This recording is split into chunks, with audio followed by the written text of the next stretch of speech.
Muli po, magandang gabi po sa ating lahat. At purihin po ang Panginoon na tayo po ay muli niyang binigyan ng pagkakataon upang makapag-aral ng kanyang mga salita. At sa gabi pong ito ay ang ating pong pag-aaralan ay may pamagat na Finding Peace in Uncertainty. So paano po ba tayo makakahanap ng tunay na kapayapaan dito sa mundo natin na punong-puno po ng walang katiyakan? Kasi di ba po araw-araw merong mga balitang hindi maganda. Merong may mga sakit, balita ng kalamidad, gera doon, gera dito. Yung mga bilihin ay tumataas na ang presyo. Meron namang mga problema sa pera, problema sa trabaho, sa pamilya, at kung ano-ano pang mga problema ang ating kinakaharap sa araw-araw. So kung papansinin po natin, yung buhay natin ay parang may ahalin tulad natin sa isang dagat na minsan po ay payapa, pero biglang may malakas na alon na darating. Kumbaga tahimik ang lahat, tapos sa isang iglap, biglang may darating na malakas na bagyo na nagbibigay ng takot sa bawat isa sa atin. Pero sabi nga po, di ba, na walang bago sa ilalim ng araw. Dahil ang mga alagad din po mismo ni Kristo ay nakaranas po ng bagyo. Literal na bagyo habang sila po ay sumusunod sa ating Panginoon. Kaya ngayong gabi po ay atin pong babalikan yung kanilang kwento sa Mark chapter 4 verses 35 to 41 na magbibigay po sa atin ng mahalagang aral sa kung paano po tayo makakahanap ng tunay na kapayapaan sa gitna po ng walang katiyakan dito sa sanlibutan. So ano po ba yung matututunan natin sa kanilang kwento? Accept that storms are part of the Christian journey. So ang mga bagyo po ay bahagi ng ating paglalakbay sa buhay Kristiyano. Sabi po sa Mark 4:37, "And there arose a great storm of wind, and the waves beat into the ship so that it was now full." So yung habang ang mga alagad po ay kasama si Kristo na naglalayag sa dagat patawid po sa kabilang ibayo, bigla pong inabot sila ng isang napakalakas na bagyo. So hinampas po ng malalaking alon yung kanilang bangka at halos mapuno ng tubig sa loob. At makikita doon na kahit na sila ay mga sanay na mga isda sa dagat, itong pangyayari pong ito ay ikinatakot nila ng lubusan. Pero mapapansin po natin na yung mga alagad ni Kristo ay nasa sitwasyon na ito dahil sinunod nila si Kristo nung sinabi niya na tumawid sila sa kabilang ibayo.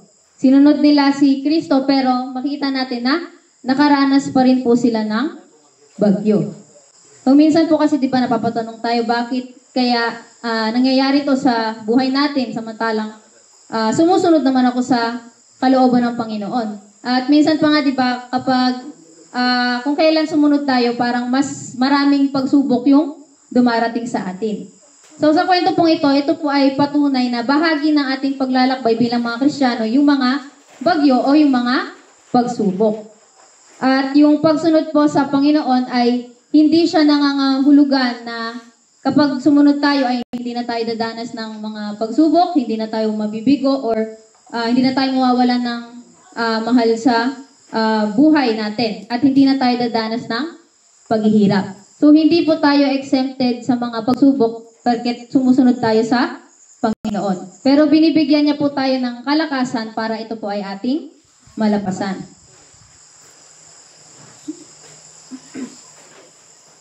Sabi po dito sa 1 Peter 4:12, "Beloved, think it not strange concerning the fiery trial which is to try you, as though some strange thing happened unto you."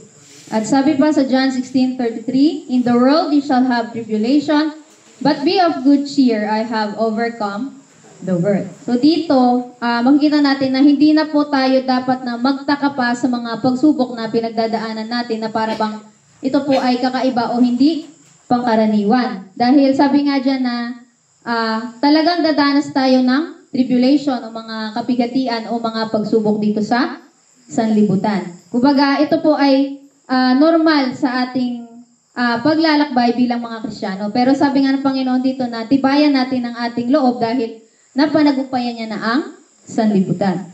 So, tandaan po natin na ang mga bagyo sa ating buhay ay hindi po siya patunay na iniwan na tayo ng Diyos. Sa halip ay ito po ay paalala na hindi pa po ito yung langit. At yung mga pagsubok ay paraan niya para subukin po yung ating pananampalataya at turuan tayong mas kumapit pa po sa ating Panginoon. At gaya nga na sabi ko kanina na yung pagsunod po sa Panginoon ay hindi siya garantiya na wala nang dadaan na bagyo sa ating buhay. Pero ang sigurado po ay hindi tayo mag-iisa o nag-iisa sa pagharap ng mga pagsubok dito sa sanlibutan. So, kung ang mga bagyo po ay hindi maiiwasan, saan po kaya natin mahahanap ang tunay na kapayapaan? Real peace comes from Christ's presence.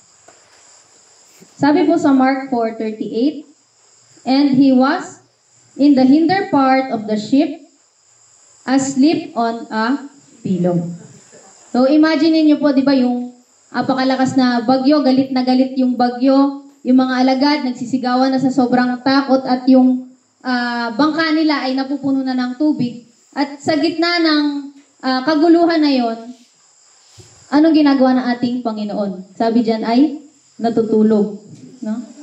Mahimbing na natutulog sa kanyang unan. So bakit po kaya? Sabi po sa Desire of Ages, when Jesus was awakened to meet the storm, he was in perfect peace. There was no trace of fear in word or look, for no fear was in his heart. He trusted in the Father's might.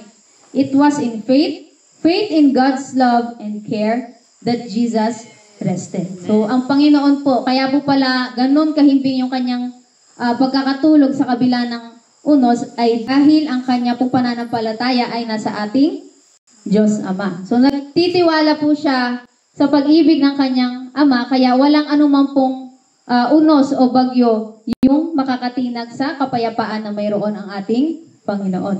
Kasi di ba po dito sa sanlibutan, pag sinabing peace, para sa kanila dapat tahimik, walang ingay. Pero ito po ay patunay na ang tunay na kapayapaan ang hindi po base sa katahimikan sa paligid, kundi sa pagtitiwala sa ating Panginoon. Sabi pa po ay sa Isaiah 26:3, thou wilt keep him in perfect peace, whose mind is stayed on thee, because he trusteth in thee. So mayroon pong perfect peace o lubos na kapayapaan ang mga nagtitiwala sa ating Panginoon. Psalms 46 verses 1 and 2, God is our refuge and strength, a very present help in trouble.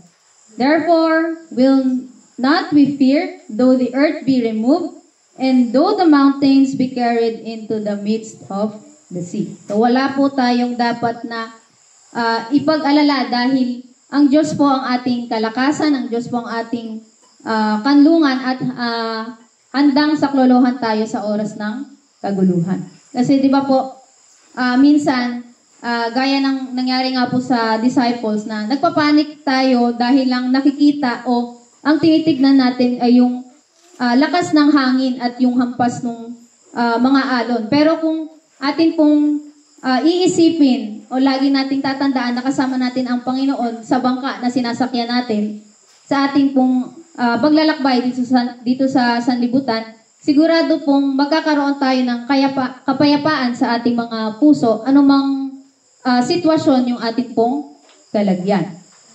Pero ang nakakalungkot nga lang po na realidad ay madalas mas nananaig o mas nangingibabaw pa rin po yung takot sa ating mga puso. Pero kinakailangan po natin na pagsumikapan na piliin ang manampalataya sa ating Panginoon. So sabi nga po dyan, choose faith over fear. Mark 4:38, Master, carest thou not that we perish? So sa takot po ng mga alagad ay ginising nila ang ating Panginoon at sa sobrang desperado sila, nagawa nilang itanong ito sa ating Panginoon. Sinabi nila na, Panginoon, wala lang ba sa'yo kung tayo ay mapapahamak o kung tayo ay mamamatay? At itong mga alagad na ito ay mga bihasa o ilan sa kanila ay bihasang mangisda o laging nasa dagat. Pero dahil dun sa bagyo, naalis nito yung kanilang tapang. Kaya nga, takot na takot sila at napatungon sila sa Panginoon kung, Panginoon, wala ka bang pakialam kung ano man yung mangyari sa amin? O kung ano man yung mangyari sa atin? Sabi dito, fear says, God doesn't see, God doesn't care, I'm all alone. Faith says, God is with me, He is in control, He will never leave me. So ganito po yung nagagawa ng takot sa atin. Nagagawa natin pagdudahan o questionin yung pag-ibig ng ating Panginoon at nakakalimutan natin yung kanyang mga pangako. Pero paulit-ulit pa rin niya tayong pinapaalalahanan sa kanyang banal na salita. Sabi po sa Isaiah 41:10, fear thou not, for I am with thee. Be not dismayed, for I am thy God. I will strengthen thee. Yea, I will help thee. Yea, I will uphold thee with the right hand of my righteousness. So, napakaganda po ng pangako ng ating Panginoon na kasama natin siya sa anumang hamon ng buhay. Kaya, hindi po natin kinakailangan na mangamba o matakot. Sabi pa, for God hath not given us the spirit of fear, but of power and of love and of a sound mind. So, doon po sa story, pagkatapos patigilin ni Kristo yung bagyo, tinanong siya ng kanyang mga alagad tinanong niya yung kanyang mga alagad kung bakit ba sila natatakot. Hanggang ngayon ba, wala pa kayong pananampalataya sa akin? So, kung tayo po kaya tinanong ng Panginoon ng ganon, ano po kaya yung isasagot natin sa Kanya? Nasa dami po ng mga pagsubok na nalapasan natin dahil sa tulong po ng ating Panginoon, hanggang ngayon po ba ay hindi pa rin tayo nagtitiwala sa Kanya na mapapanagumpayan natin kung ano man yung pagsubok na pinagdadaanan natin sa panahon ngayon? Sabi po dito sa Desire of Ages, worry is blind and cannot discern the future. But Jesus sees the end from the beginning. In every difficulty, He has a way prepared to bring relief. Our Heavenly Father has 1,000 ways to provide for us, of which we know nothing. So, ang bawat pagsubok po ay pagkakataon. It's either hahayaan natin na yung takot ay manaig sa ating mga puso, o hahayaan natin na lumago o mas tumibay yung ating pananampalataya. Sabi nga dito na, fear looks at the problem, faith looks at the problem solver. So kapag tayo po ay puno ng takot o pag-aalala, puro problema po yung makikita natin. Pero kapag tayo naman po ay punong-puno ng pananampalataya at tiwala sa ating Panginoon, makikita po natin yung ating tagapagligtas o tagapaglutas ng ating pong mga problema. At ito naman po yung maganda kapag pinili natin ang faith over fear. So our peace becomes a witness. So hindi lang ito magdadala sa atin ng pagpapala at kapayapaan, ito rin po ay magiging testimony o patotoo sa mga tao sa ating paligid. Sabi po sa Mark 4:41, what manner of man is this, that even the wind and the sea obey Him? So pagkatapos na patigilin ni Jesus yung bagyo, natakot at nagkaroon ng pagkamangha yung mga alagad at napatanong sila kung anong klaseng tao ba ito na kasama natin na kahit ang hangin at dagat ay kanyang napapasunod. So, makita po natin na ito po yung kapangyarihan ng kapayapaan ni Kristo na hindi lang ito napapakalma yung ating mga puso, kundi nagiging buhay na patotoo rin ito sa mga tao sa paligid natin na maaaring magdala sa kanila patungo sa ating Panginoon. Peace I leave with you, my peace I give unto you. Not as the world giveth, give I unto you. Let not your heart be troubled, neither let it be afraid. So tayo po ay binibigyan ng Panginoon ng kapayapaan na hindi po maibibigay ng sanlibutan. At kapag tinanggap po natin yung kapayapaan ni Kristo, ito po ay makikita ng ibang tao sa ating buhay. Kasi di ba ang mundo po ay punong-puno ng galit, punong-puno ng takot at kaguluhan at kung ano-ano pa. At ang lahat ay naghahangad ng kapayapaan. At tayo po na mga nag-aangkin na bayan ng Diyos ay tinatawagan tayo na ipakita ang kapayapaan ni Kristo sa magulo nating mundo. Kaya sabi nga po dito na sa Matthew 5:16 na, "Let your light so shine before men, that they may see your good works and glorify your Father which is in heaven." So kapag pinakita natin na mayroong kagalakan o kapayapaan sa ating mga puso kahit na may mga unos o may mga pagsubok na pinagdadaanan, ito po ay mas makapangyarihan pa sa libu-libong sermon na ating sasabihin sa mga tao. Kasi maaring hindi nila maalala yung mga bagay na sinasabi natin, pero hindi nila makakalimutan kung paano tayo namumuhay ng may kapayapaan at pag-ibig sa kabila ng mga pagsubok. So, gaya po ng isang lighthouse sa gitna ng malakas na unos, hinahampas ito ng malalaking alon, malalakas na hangin at napapalibutan ng dilim. Pero hindi po ito natitinag. Sa halip ay patuloy itong nagliliwanag para gabayan yung mga barko papunta sa ligtas na pampang. So ganoon din po sa atin na hindi natin mapipigilan yung mga pagsubok o problema sa buhay natin, pero kung nakikita ng tao na nananatili lang tayong matatag, nananatili tayong kalmado, at nananatili tayong nagtitiwala sa ating Panginoon habang ang niyayanig ng mundo ang lahat, madadala natin sila sa paanan ng ating Panginoon na siyang pinagmumulan ng tunay na kapayapaan. Kaya ito pong tunay na kapayapaan ay hindi lang po ito para sa atin, kundi para sa ibang tao rin. At tandaan natin na yung ating pamilya, yung ating mga kaibigan, yung ating mga katrabaho at yung mga tao sa paligid natin ay nakatingin sila kung paano tayo humaharap sa bawat pagsubok na pinagdadaanan natin sa araw-araw. At kung tayo po ay natataranta o nag-aalala katulad ng iba, parang wala na po tayo pinagkaiba sa mga taga-sanlibutan. Pero kung tayo po ay nananatiling kalmado at nagtitiwala sa ating Panginoon, ang ating pong buhay mismo yung magiging living testimony. At yung kapayapaan na meron tayo ay maaring maging dahilan para madala natin sila sa ating Panginoon. Kaya lagi po natin tandaan na yung mga bagyo o mga pagsubok ay siguradong darating at wala rin pong katiyakan yung bukas o yung hinaharap, pero ang sigurado po ay meron po tayong karamay sa pagharap ng mga pagsubok na ito at meron din tayong tunay na kapayapaan anumang unos yung ating kaharapin. Sabi pa na sa Philippians 4:6-7, Be careful for nothing, but in everything by prayer and supplication with thanksgiving, let your requests be made known unto God. And the peace of God, which passeth all understanding, shall keep your hearts and minds through Christ Jesus.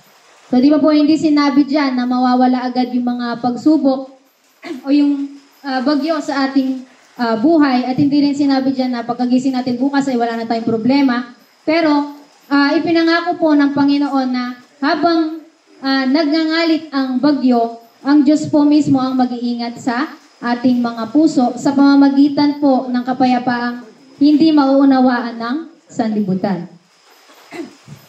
Kaya nga, anuman pong bagyo ang kinakaharap natin ngayon, may problema man tayo sa pamilya, sa pera, at sa kung anumang mga bagay na nagbibigay po sa atin ng pangamba at takot para sa hinaharap, pakinggan po natin yung sinasabi ng Panginoon sa ating mga puso na yung sabi po dito sa yung sabi po dyan na peace be still. So kung gusto po natin na maramdaman o maranasan yung kapayapaan ni Kristo, yung sinabi nga na peace that passeth understanding, kailangan po natin na isuko sa Kanya yung lahat ng takot at pangamba natin.